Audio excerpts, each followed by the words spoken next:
I'm doing great too, guys. Thanks for asking. My name's Nathan, and I'm going to be your tour guide today. Now, before we begin, I'm going to give you guys a little bit of the history behind the mystery. Mr. George Prather bought this land from a lumber company in 1939. When he bought this land, he also hired a team of surveyors to help him inspect his newly acquired area. And that's when they started noticing a few weird things.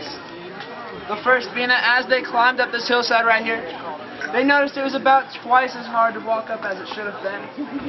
And the second being that in different spots on this hillside, the team's compasses would give readings that varied anywhere from 2 to 180 degrees off. Completely level plane. I'll go ahead and show you that with this level right here.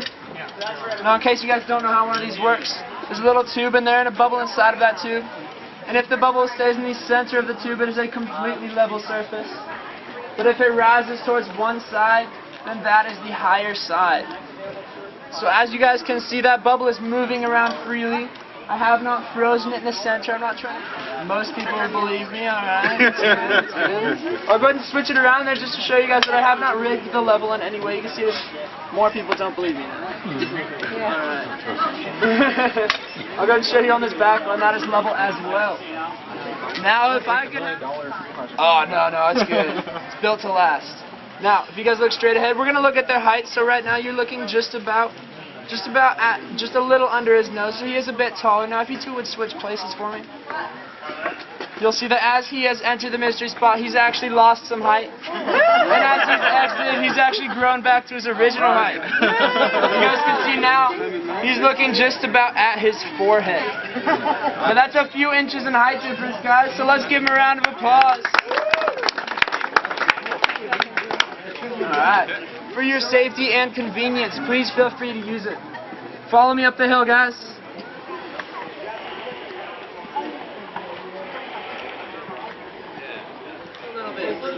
But you guys might not notice that you're all leaning just as much as me. So just go and put your feet together, point your toes uphill, and look down.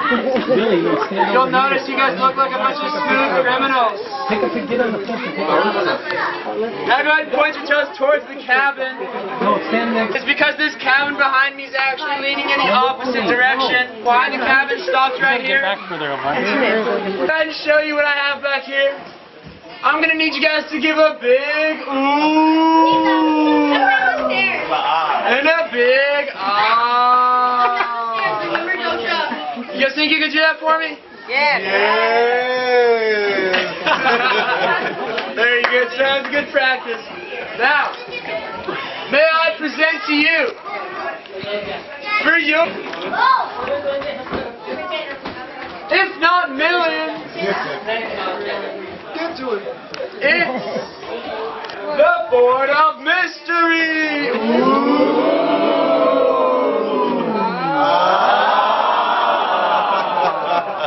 Alright, I hope you guys did that. That's pretty good. Alright, now a lot of you might be thinking, this just looks like a normal, boring, stupid piece of wood, right? No, it's exciting. Well, you're wrong, sir. It is actually a pretty much boring piece of wood. Alright, there's nothing special about it, guys. So now I'm going to go ahead and set this in the cabin here.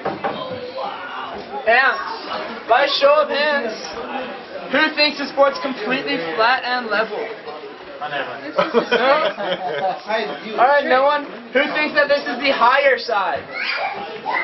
Alright, a few people. Who thinks this is the lower side? Alright guys, I saw about 10 of you guys vote out of 30. That is a normal working level, guys. It's just like the one at the bottom of the hill, only smaller. Now I'm going to go ahead and set this up on here. If you guys want to see it, you might want to move up a little bit that way so you can see the bubble. You guys can come and check that out. That is a level surface, guys, right? If you guys want to come to this side, you can go ahead and take a look. That is a level surface, right? It's level. Right, so I'm going to go ahead and roll that in there. You see, it actually stops and rolls back outside the cabin. As if some force were pushing it out that way.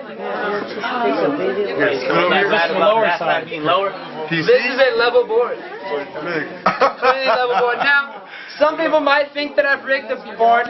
Maybe I cut this little groove right here in the shape of a V, slightly wider at this end, therefore pushing the ball outside the cabin. However, I can disprove that simply by switching it around. Then I'll give it another little roll. You'll see that the same thing will happen. It rolls back outside the cabin. How about your water bottle? Now, at this point, I'll get to that in a second.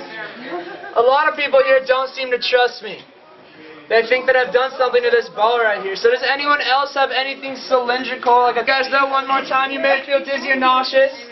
If you do, don't worry, just step outside, you'll feel a lot better. However, I'm going to warn you guys, if you get up on this table, do not jump off. Because you are not going to land where you think you will. Alright, you're probably going to end up underneath that table. So we've built this ladder here on the side for you guys to get up and down safely from. Now, some people think that this beam we're experiencing is due to the angles of the floor. However, if I could have someone hand those handlebars in the doorway there. Watch out, her legs might swing out a little bit. So if you're sitting on the higher end, I'm sitting on the lower end. You can see she's not touching the floor, she's leaning at the same angle as us. Now, I've got a few more demonstrations in that second room that are pretty cool. However, if you'd rather stay in here and take pictures, that's alright with me. But when I finish my demonstrations, you'll still have about 4 to 5 minutes to try everything that you guys do. So if you want to see my demonstrations, just go into that second room right now. There, and I bow down before the guy. It's hard to pull yourself up on that one. I know, a little bit on a cruise ship.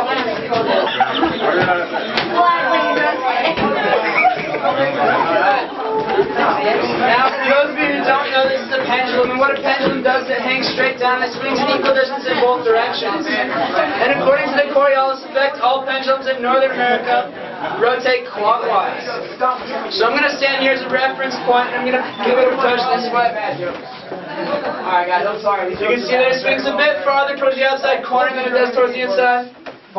You'll also notice that it slowly starts to rotate counterclockwise. The last time I checked, guys, we were not in Australia. Alright, that should be rotating clockwise right now. Now this is also a lot easier to push out this way than it is this way. And this is a 32-pound lead weight on the end of this bench. It is lead, so it's not affected by magnetism. And since it is so heavy, I'm going to warn you guys, do not hit anyone. If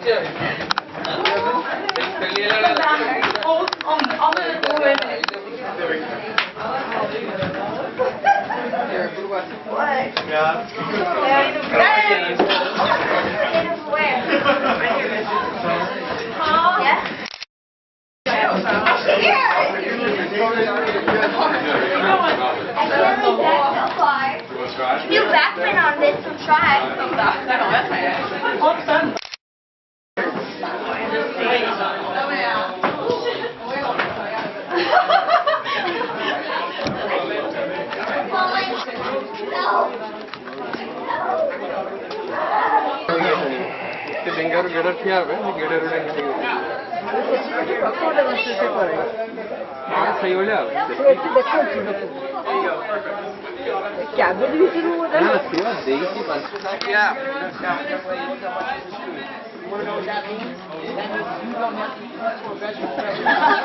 You can tell your parents I said that pizza all week. High five. Now, we have no idea where these inches are coming from. You're going to go home taller. You're going to go home a little bit shorter.